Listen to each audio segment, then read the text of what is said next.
अच्छा ये हमारे पास है प्रैक्टिकल नंबर 3, ये एक्सेल का ही है। अच्छा सिर्फ क्वेश्चन समझ लो। क्वेश्चन नंबर 10.35 ये आपसे कह रहा है फाइंड आउट द न्यू फला फला 9 माइस सिलेक्टेड फ्रॉम द 5 वगैरह। ट्रीटमेंट 1 है और ट्रीटमेंट 2 है हमारे पास। सही है। लेवल और सिग्निफिकेंस हमें दिया हुआ है 0.05। अच्छा ये क्या आ रहा है हमसे कि मालूम क्या करना है हमने कि सबसे पहले हमने डेटा एक्सेल के अंदर इस तरह से लिख लेना। अच्छा ये अनइक्वल डेटा है, इसके अंदर एक ट्रीटमेंट 1 के अंदर आपके पास 5 ऑब्जर्वेशन है, ट्रीटमेंट 2 के अंदर हमारे पास 4 ऑब्जर्वेशन है। सही है। और हमने इसमें अनोवा परफॉर्म करना है।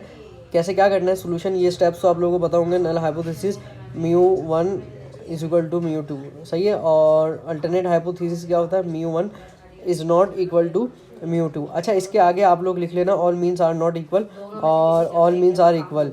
सही है। लेवल ऑफ सिग्निफिकेंस हमारे पास आएगा 0.05 और टेस्ट स्टेटिस्टिक्स। अच्छा इसके लिए क्या करेंगे, हमारे पास एनालिसिस ऑफ वेरिएंस करना है हमने।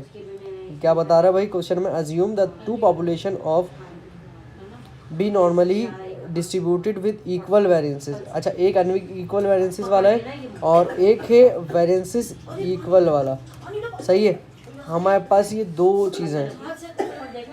अब जब डेटा आप लिख लोगे तो डेटा लिखने के बाद उसको सिलेक्ट करके ये कर लेना, two sample assuming equal variances, T test वाला। इसको ओके करोगे। ओके करने के बाद यहाँ पे ट्रीटमेंट 1 दे देना और यहाँ पे ट्रीटमेंट 2 दे देना। और लेवल ऑफ सिग्निफिकेंस ये आपके पास अल्फ़ा आ रहा है, इसको लेवल ऑफ सिग्निफिकेंस कहता है। जैसे ओके करोगे आपके पास आंसर क्या आ जाएगा, आपके पास जो प्रॉपर आंसर आएगा वो इस तरह से आ जाएगा। ये चार्ट आ जाएगा आपके पास, ये वाला, ये अलग से लिखा है मैंने और इसको साथ करके लिख लिया। ये चार्ट आपके पास न्यू शीट के ऊपर आ जाएगा। अच्छा टी वैल्यू ये रही आपके पास और एक वैल्यू ये रही। अब इन दोनों का कर लेना rejection rule. If tabulate calculated value greater than tabulated value तो reject H naught. Since the calculated value is less than tabulated value तो हमारे पास क्या होगा, हम एच नॉट को एक्सेप्ट कर लेंगे। बस ये क्वेश्चन आ गया सिंपल। इसी तरह से आपके पास दूसरा क्वेश्चन आ रहा है, क्या कह रहा है आपसे, अनइक्वल वेरिएंसेस। जहाँ आपने इक्वल वेरिएंसेस सेलेक्ट करा था अब वहाँ पे जाकर अनइक्वल सेलेक्ट कर लो। ये रहा इसके नीचे वाला, ये रहा अनइक्वल वाला बिल्कुल नीचे वाला। आप अब आपने ये सिलेक्ट कर लेना। अब आपके पास एक कंपनी ये रही, कंपनी 2 है, इसमें भी अनइक्वल डेटा दिया हुआ है आपके पास। वही नल हाइपोथेसिस करना है आपने और अनइक्वल वाला ही काम करना है। अच्छा लेवल ऑफ सिग्निफिकेंस इस पर 0.01 दिया हुआ, ये रहा आपने मेंशन कर देना। ये आपके पास आ गया वही स्टेट टी वैल्यू और क्रिटिकल वैल्यू। ये टैबुलेटेड वैल्यू होती है, ये क्रिटिकल यानी कैलकुलेटेड वैल्यू है, तो ये आपने रिजेक्ट कर देना। नेक्स्ट क्वेश्चन के अंदर फिर आपसे पूछ रहा है अल्फा 0.05। सही है। इस तरह से काम कर लेना आपने। आपके पास 3 चीज़ें दे रहा है, CO विदाउट CO, तो आपने क्या करना है, नल हाइपोथेसिस करना है। वही आ गया आपके पास इक्वल वेरिएंसेस वाला, यहाँ क्वेश्चन में दिया हुआ है आपके पास इक्वल वेरिएंसेस के थ्रू आपने काम करना है। यहाँ पे भी सेम वही काम हो रहा है जो उस पर क्वेश्चन नंबर 1 में हुआ था। टैबुलेटेड वैल्यू के साथ आपने कैलकुलेट कर लेना है बस। अच्छा इधर भी आपके साथ क्या काम हो रहा है, इंस्ट्रूमेंट A इंस्ट्रूमेंट B, ये भी 2 चीज़ें आपको गिवन है इस क्वेश्चन के अंदर।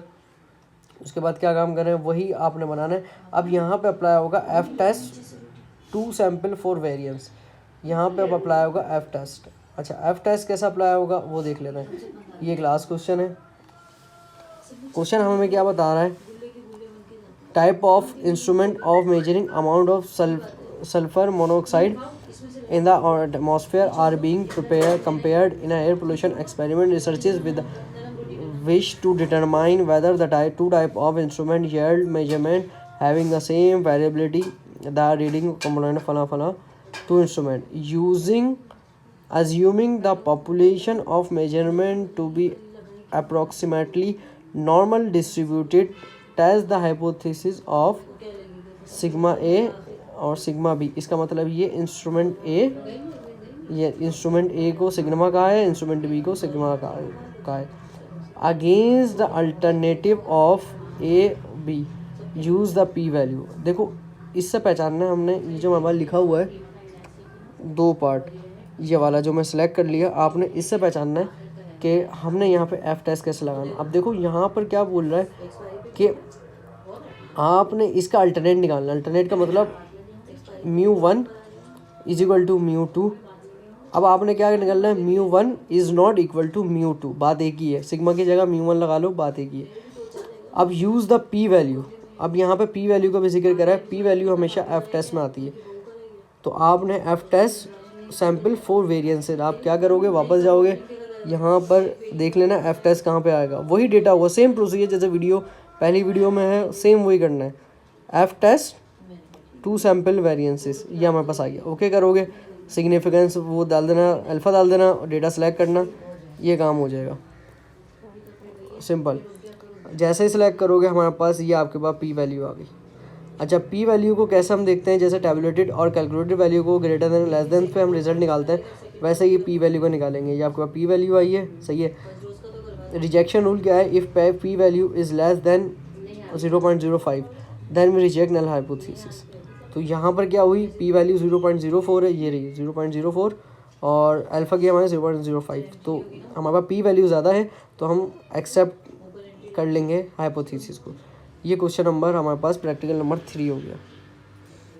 ये अलग अलग भी मैं करे हुए हैं, इन सबको मैंने एक ही लैब में आपको समझा दिया।